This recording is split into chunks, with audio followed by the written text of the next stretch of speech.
This is Irina Gracheva and the Irina Gracheva Racing Project. Alright, and this is Michael Wrecking with the Wrecking Auto Racing Project. Two projects in one boat. And this is a Fastnet race without Fastnet. Yeah, that's true. Normally the Mini Fastnet race goes to the Fastnet Rock outside the southern tip of Ireland. But due to COVID restrictions in UK and Ireland, race direction decided to bring the course southerly into the Bay of Biscay instead.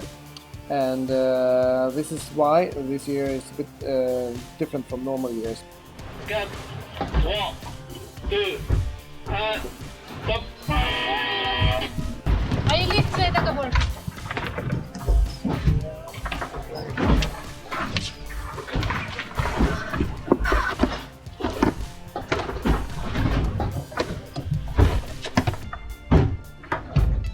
$240. 30 secondes, la vallée du Z.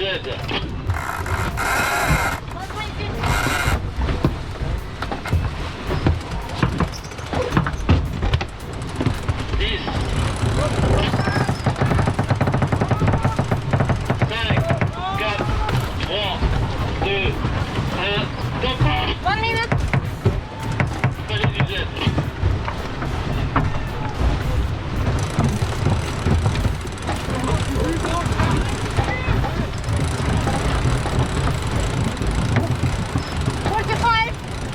Secondes du départ. You're lower than ours. 35. 30 secondes du départ.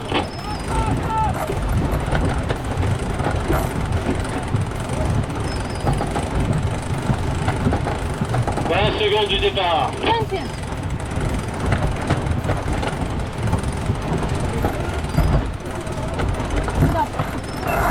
10 secondes du départ. 5, 4, 3, 2, 1, stop! Bon départ. Clear.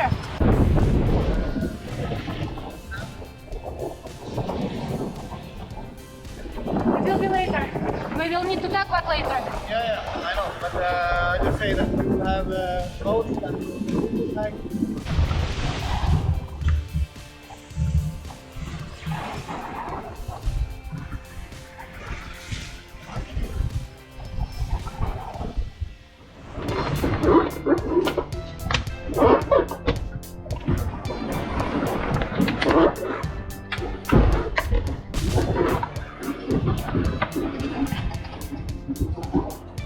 So I take down the jeep.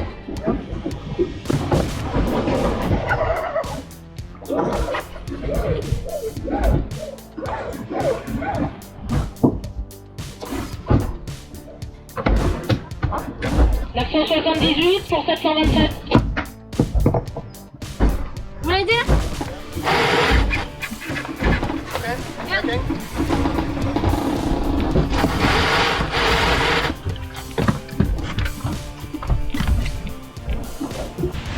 No, you don't have.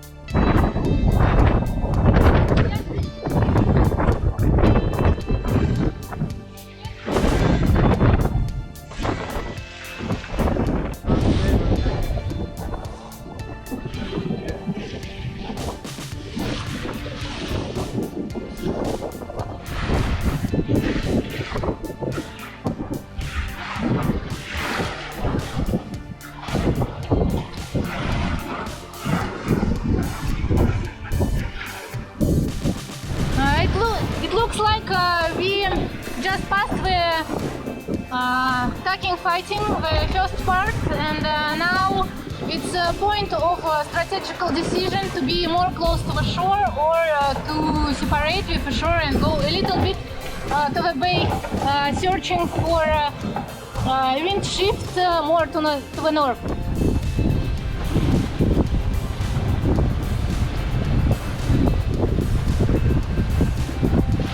We are approaching La Platte and now we got the wind shift to hoist Genac.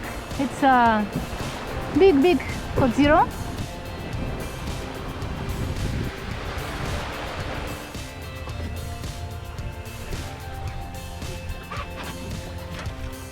Okay, Mickey, do you want to talk about the passing radio sign and what happened to us? I think it's a big shame on us. Well, actually, it's like a roulette. Sometimes you win, sometimes you lose. We had a number of boats where we overtook them, and then they overtook us. And it was a bit of the wind was changing like 50 degrees each time.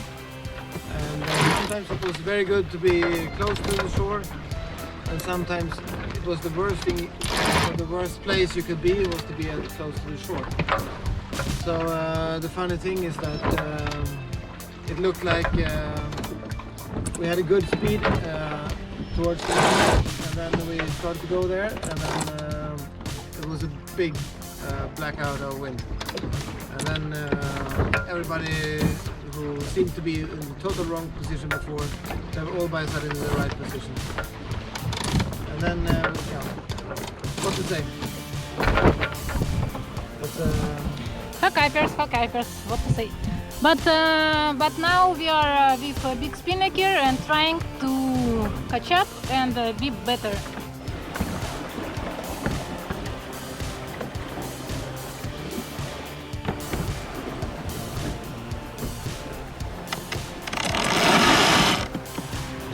This is the wind of Canopus. We try to go fast and low.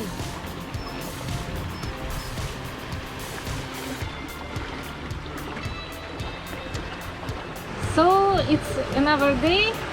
Everyone got sleep during this night and morning. And now we are making housework, let's say. Charging batteries. Everyone had lunch. The last lunch? The last lunch, yes. Yeah, well, I think both of us forgot to make sure we had extra gas bottles, so there's no more hot food and no coffee. It's okay for me, but Mickey, he used for first half of a day same amount of gas as for me for race for 4 days. This is why. Yeah, I was making one hot tea and one dinner. 2. Yeah, okay, it was the breakfast as well. Yeah, it was good. And 2 times tea. 2 times tea and one breakfast and one dinner. Yeah. Yeah, this is my ration for 4 days with hot water. Yeah, it was hot night. Russian boat. Yeah, really we did not have time to buy gas. We knew it will be over, but Yeah, well, we forgot actually to. I did not forget. I just did not have time. Alright. Okay. And regarding to position to the race, we think we now took almost most close to shore position. Everyone are far away from shore, but we are more close. Doing a shorter route, I think, but risking to have less wind. Yeah, that's a bit of it. Well, we don't know. We see that the boats further out have a bit more wind, but they are also. But I mean, the wind picked up for us as well, and they were also lacking wind. So yeah, well, we'll see. Actually, we have now 60 miles left to go to Ile, and behind that island, that's a place where everybody has to be. So we have to take that island to starboard. So that will be a good position. Well, I mean, a good point to see how we are doing, because then the fleet will be gathering a little bit, and we can probably see most of them on the AIS. Yeah, and I think we had a little bit earlier this morning. It was we had very good speed, doing probably 12-13 knots. So it was really fun playing in the waves. And then all by a sudden someone turned off the fan, and when that happened, yeah, it was really no wind at all, and then it looked like the people or the boats further out had more wind. So some of the boats next to us, or the one that we just overtook, they jibed, went out, and it will be interesting to see if they did the right thing, or if we actually did the right thing to be sticking on to the market. Yeah. Strategy is not easy. But that's what's the fun of it. Alright, so we have India over there. So we're kind of, I think we're like 3 hours after the routing. We're a little bit stuck in the rusty sign. And so we had a first lovely day at sea. A very nice breeze, and now it's the sunset. Not really yet, but soon. And if you see here, I don't know if you can see it in the screen, but we have a bunch of group of boats just below the sun, so it looks very nice. And yeah, it's very excited. So after running Ile-d'Yeu, we had some more 75 miles down to just the entrance into Bordeaux.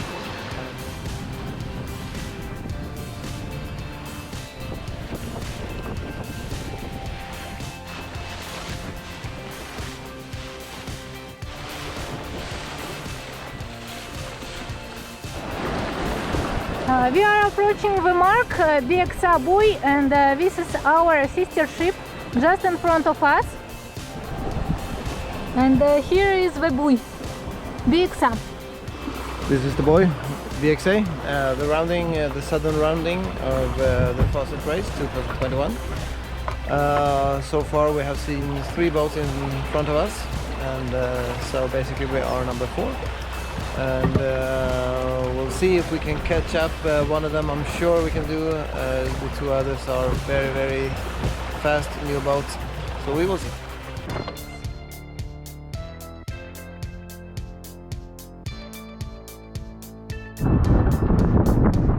Okay, now we are going tacking.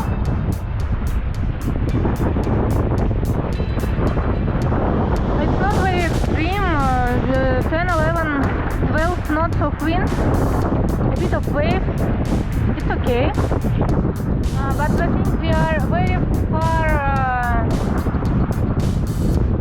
think we are very far behind on the routing, so we cannot trust to our notes.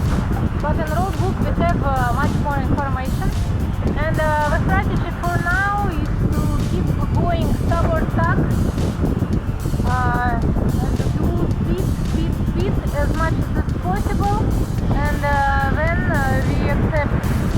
then we expect winds to probably veer a little bit and decrease, and later passing again the point of return to increase and be much stronger, like 25 knots. But it will be later, and we will see where we end up, because right now it's very, very difficult to predict how far we will follow the routing in reality.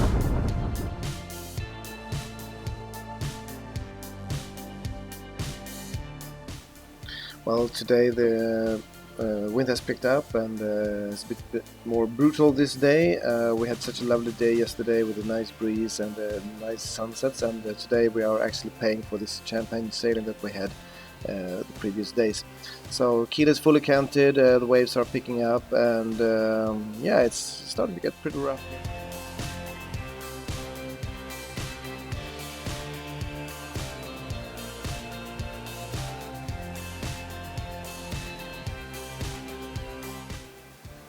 The brutal conditions, they continued during the night. It became really a dark and stormy night. But what more was we were on a collision course with a cargo ship, and actually it's such a big one, more than 50 meters long according to the navigation light, but we couldn't see them on the AIS, and we just see that in reality we're on collision course. We tried to call them on the VHF, but there was no answer. And eventually they turned off even the navigation light, so I guess it was some shady ship that didn't want to be visible. And this was a bit scary actually. So we know that before they turn off the lights, we were on collision course, and we just know that now we can't see anything. There's just darkness, and we are now on collision course with something we can't see. Eventually, we just passed behind them, like maybe 100 meters, and yeah, it was a very, very strange thing that happened. Yeah, in the early morning hours of the last day of racing, we were kind of 3 miles ahead of our closest competitors with Decosail and Cassiope. But we lost our advantage due to some fuck-ups with the reefing of the main. So eventually we lost it, and we got only 1 mile ahead of them. And now we're into the last leg into the finish.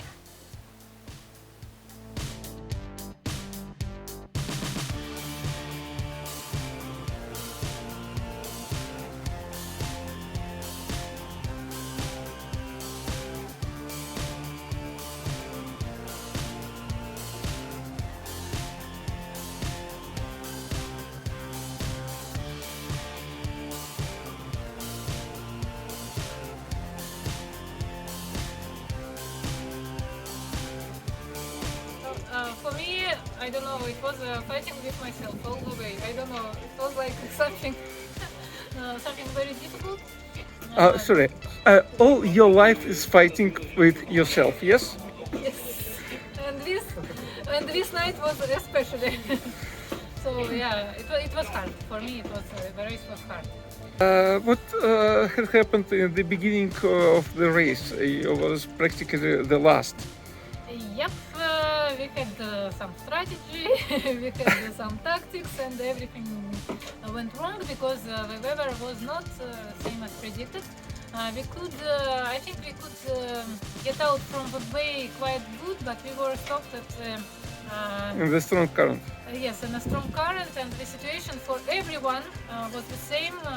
Wherever you go, there is no wind or wind against you, very, very slow wind, and after it's finished, and these boats are moving, and you are here after you move here, but these boats are moving now, and I think the lucky one could get out of this first, and we were not lucky. We were doing like whatever. Yeah, but I mean, you could clearly see that it was no wind, and there were patches of wind, and someone was in a patch of wind, and it looks like they're gonna do it. And then there was no wind, and so there was a little bit like a game, or like a lottery. So no strategy. Yes, no strategy. Yeah, but I mean, to follow. you couldn't have stuff. But after we could gain a lot of places very, very fast. But then we had strategy, and Yeah, when we had strategies. Okay, and